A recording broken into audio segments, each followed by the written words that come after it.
Hello there, my name is Karen and I am inviting you on our very first session on First Love. You know, years ago I was just spending time with the Lord and I was singing a song and I was worshiping Him, and I heard this phrase. I heard, Karen, thankfulness will break open a new level of love for you. And I was a little bit shocked and I kept quiet for a while. And from that time, I really journeyed with that phrase. Thankfulness will break open a new level of love for you. Now, there where you are, you know, things might have happened in your life. If it was anything like mine, you know, things weren't perfect all the time. You made some bad choices, and so forth. There was some damage done. And what that does is that sometimes make us want to protect ourselves even more so. So this thankfulness that will break open a new level of love really made me think. So I want to read you a couple of verses in Psalm 103. Yahweh, you are my sole celebration. How could I ever forget the miracles of kindness you've done for me? You kissed my heart with forgiveness in spite of all I've done. You healed me inside and out from every disease. You rescued me from hell and saved my life. You crowned me with love and mercy. You satisfy my every desire with good things. You supercharged my life so that I can soar again like a flying eagle in the sky. And this is out of the Passion Translation. Such a wonderful translation to dive into and to get some understanding.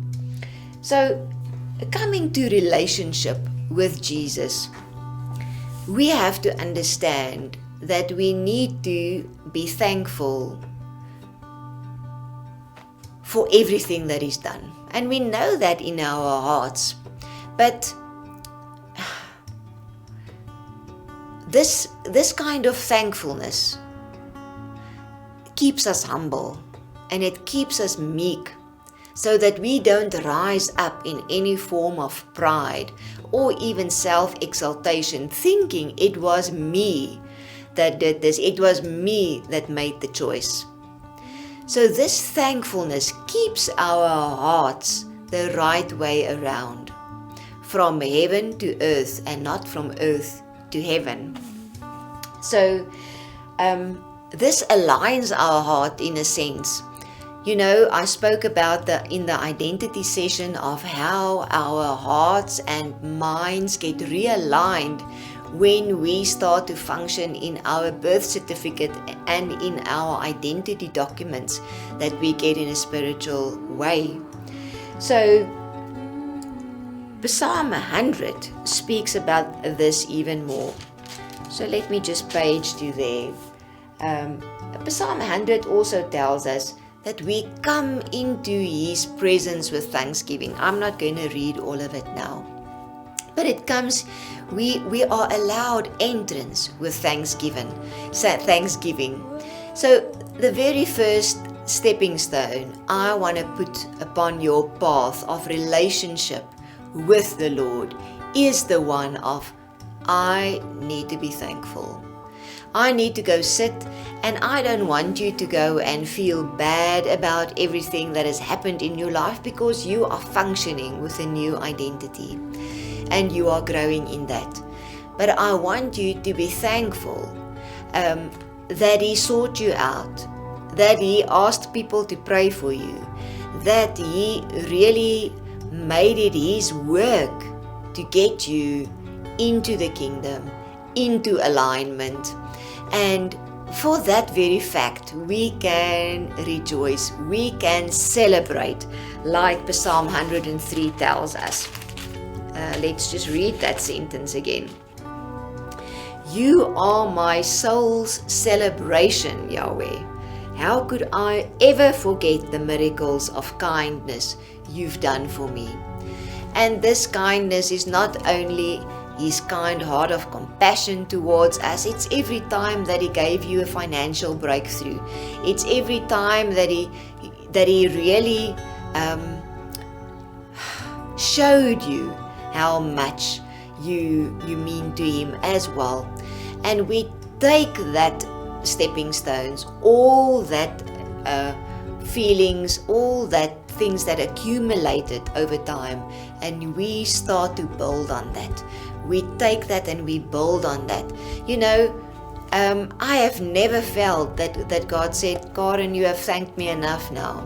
I think you should stop, thinking about your salvation and the people that prayed for you. He's never said that to me. Instead, what that has done for me personally is kept my focus in the right place, and not for the focus to be on the problem, then my focus rather to be on Jesus and on the relationship that I want to have with Him. And I know, because Scripture tells me, because I can go into His presence by thanksgiving.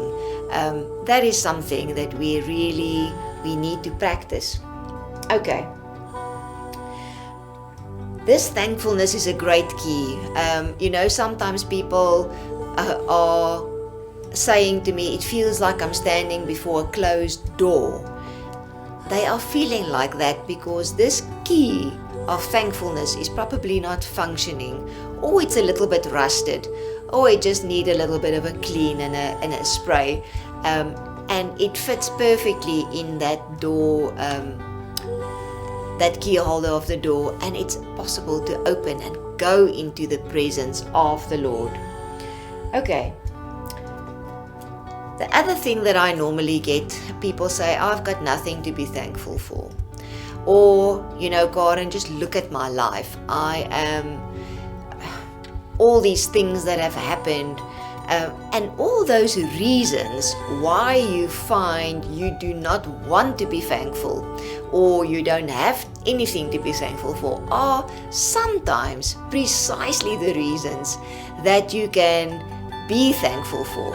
And you can start to just ask the Lord, what can I be thankful for in this situation? And I promise you, something will come to light. But because our focus is so focused on the negative and the problem and the emotion that was evoked by that issue or that thing happening, it is very difficult to us to take our focus away from that. So the Lord is wanting to partner with you so that some things can get taken away or demolished, and some things can be built. And in this thankfulness as well, He really wants to just lead you in a heavenly encounter, but with thankfulness as a key. Okay. Then the next thought that I want to just bring over to you is, I've spoken about identity, and we know this session is about first love, but go back and watch a couple of those sessions if you may. But your whole identity is a platform, and relationship with God, this first love relationship, is another platform. And between these platforms, there is a bridge or an archway. And that archway's name is trust. Now, what is very important about that archway is you have to, by faith, make the decision to go and step onto that bridge. In the next session, we will touch on that a little bit more and unpack that even better still. But I just wanted to give you this verse in James 4 that tells us that if we draw near to God, He draws near to us. So sometimes it feels to some of you, and even like maybe it felt like that to me too, right at the start of my relationship with Jesus, that, oh, I have to go so far. I'm not sure what the road looks like. And because it looks so far and because it seems so almost difficult, what happens is we get discouraged and we step back. And I just want to really encourage you, for every step you take towards that relationship with God, this first love relationship, He takes about 2 or 3 towards you, because He is much more eager to draw you to Him than you are to draw Him to you. So let that sink in. I am going to sign off now. I hope you enjoyed it. This is Karen ter Blanche. I really want to guide you to have a close and intimate relationship with your first love.